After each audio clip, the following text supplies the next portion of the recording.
Hi guys, so today's video is going to be US covers versus German covers. I have done these sorts of videos in the past. I've done a couple US versus UK covers, and then I've also done which edition is best, where I take one book but compare foreign editions or special editions, things like that. So if you like these types of videos, I'll go ahead and link my other ones in the description bar down below. I'm going to start with a very popular book series, and that would be A Song of Ice and Fire, aka A Game of Thrones. I haven't actually done a which edition is best version for the A Song of Ice and Fire books, which I probably could do because there's so many editions now, but I'm taking the pretty standard ones you see in the US at this point. And to be perfectly honest, these are, in my opinion, fairly generic fantasy covers, but I don't mind fairly generic fantasy covers. I do really like that we have kind of both bold and subtle things going on. Bold in that the color schemes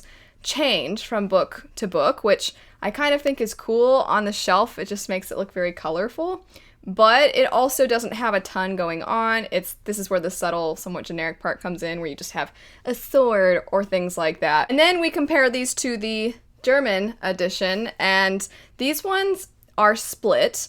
And from what I understand, this is pretty common to have split editions when you have foreign editions, especially somebody explained to me once. Feel free to expand on this. But from what I understand, because these are in a different language, the German language requires more letters or more words sometimes for its translation, and it will actually make the book longer. So in order for the books to not be ridiculously long, they split them. And these are very generic. I mean, it's basically the same cover over and over and over again. They do obviously have some differences. I like in these ones that instead of changing the color from book to book, the main color, they keep this kind of creamy color, and then they have this very medieval looking image that they tweak slightly from cover to cover.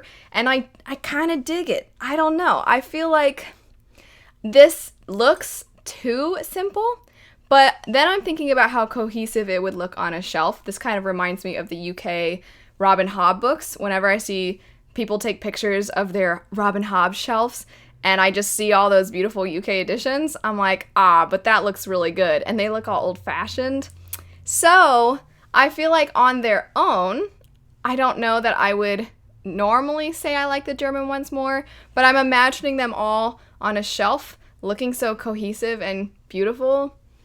They might win. The German editions might win. Am I crazy? Sticking with adult fantasy, I am now going over to Name of the Wind. We're going to start with the US edition.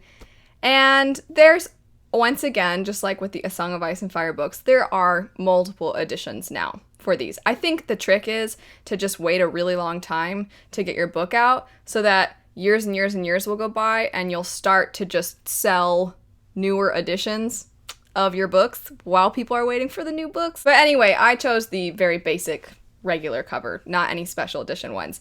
And the Name of the Wind cover, it's fine if you guys like it, but does anybody really love it? It's so bland, and I don't feel like it represents the book at all, especially because Name of the Wind, while it wasn't, I don't actually really care for Name of the Wind personally, just because I don't really like Kvothe, but I still feel like it's a very lyrical writing style.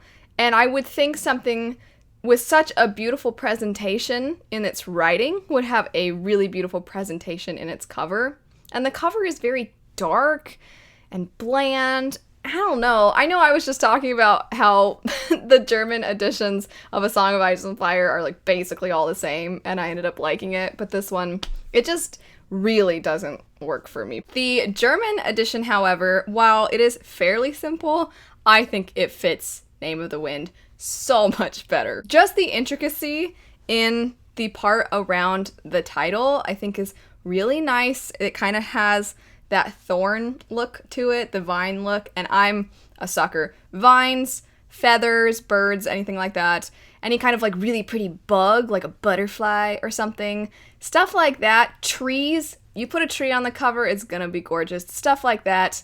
Those will always get me. So having this kind of vine look on it, I'm already a fan of that. I also think that you can actually see that the character on the cover has red hair, like our main character both. It feels less bland and generic, like they just slapped something on the cover. I like that you can kind of see this lone figure, but in the background you see city, you see buildings, which just, it makes sense. It fits this kind of lone figure who is living this adventurous life. I just think it's not overstated, but I think it fits the book so much better. Plus, I just think it straight up is prettier. Sticking with just pretty covers, but also covers that do, I think, represent the book really well, we have Spin the Dawn by Elizabeth Lim. This story has a little bit of the Mulan trope, where we have a character who goes in her father and her brother's place to protect them, but instead of going off to war, she goes to become the emperor's tailor, seamstress,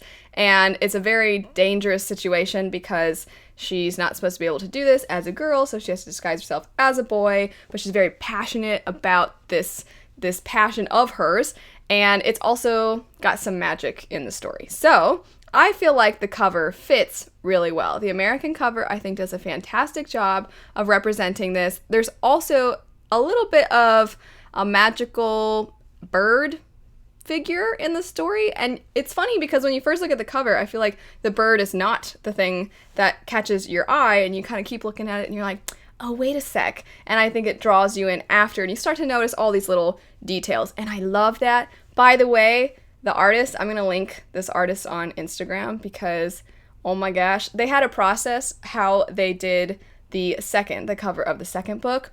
And if I'm not mistaken, I think they do it all by hand. I don't think it's digital art. I think it's like color pencil and stuff. Anyway, I'm getting off on a tangent. The artist is amazing, and I do like this cover a lot. But I can't decide. This one I can't decide because the German cover is also super cool. So, little sidebar here for a second. I did enjoy this duology. I found it very whimsical, kind of fairy tale-esque, and I am considering getting the German edition because I'm a loser who likes to own multiple editions, even when I can't read them. But I think that this edition is gorgeous. However, whenever I've looked it up, I've only been able to find the paperback. I don't see the hardback for sale, so that kind of lowers it a little bit. The scissors, you'll see the scissors on both of the covers. I like that detail in both of them. This one, I think, focuses more on these kind of like magical dresses, because at one point in the story, there's a shift. This character has to go on this adventure to require all these materials, and they go off and explore the land and things like that. So this one, I think, has illustrated the magical, whimsical side of the dresses element of the story, but it has taken the character out of it a little bit in its cover. The color scheme too is different, and I can't decide which color scheme I like more. Normally, I like when there aren't people on the covers. However, whenever it's a very artistic, like it's clearly drawn or some kind of really cool digital art or something, I'm okay with it. I don't like really real looking people on the covers of my fantasy books. I don't know. I can't decide. I'm very curious to see what all of you think of this one and which one you like more. I think solely because I have seen the sequels cover for the American edition, but I haven't seen the sequels cover for the German one yet. I think I'm gonna have to go with US because I like both of the covers. For the US ones, I like how once again, this artist, I can't say what little details they put into the second one because it's almost kind of a spoiler, but the more I was looking at it, the more things you start to notice, and I really appreciate that, and there isn't one for me to compare it to. The next one, hands down, the US covers, in my opinion, are better, because that whole thing about real people on the covers, this is the epitome of that. So the story would be The Hunger Games. I don't even really like the US covers. I don't know. I don't find I typically like dystopian type covers anyway. They've just never been very appealing to me. I find they have a similar look going on from one to the next, even if it's a different story, but I just find myself never that drawn to those covers. They don't speak to me to be dramatic. But oh my gosh, the covers, the German covers, they're just what? They're just a person, a close-up of a chick's face, and the colors of the leaves around her face change a little. I was like, that can't be the cover. Those aren't the covers, are they? But they are, I guess. Those aren't great covers. I feel bad because somebody made them. Last on this list would be The Blade itself. This is the first book in the First Law trilogy by Joe Abercrombie. And now there are so many different editions of this one. There's a couple that look really similar. The one I picked looks very similar to another one that's out there. I didn't pick those colorful ones. There's these really cool special edition ones that are awesome. And they look like the 10th anniversary editions of the Mistborn covers. Those are really cool. But I picked the regular edition. And the regular edition, I like that look where if you guys, when you were younger, ever had to do a project at school where you used coffee to try to make the paper look old and stained, I kind of think that that's what these look like. I like that old paper look. I like that it looks like it sounds really dark, but I like that the blood splattered on it. I just think it's kind of a subtle nod to, hey, this is grimdark. The German cover, it's not as simple as maybe the Game of Thrones, the Song of Ice and Fire German covers were. There's a little more going on, but I think it's kind of to the detriment of the cover because I don't think it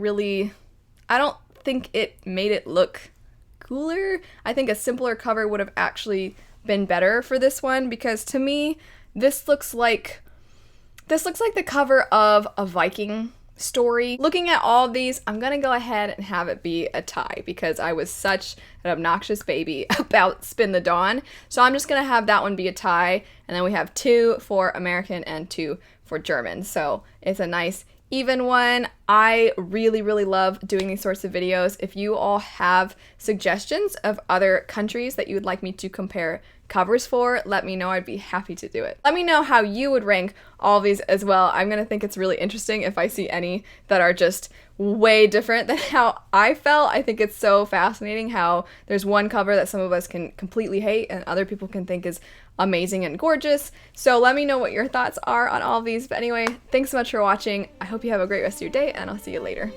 Bye.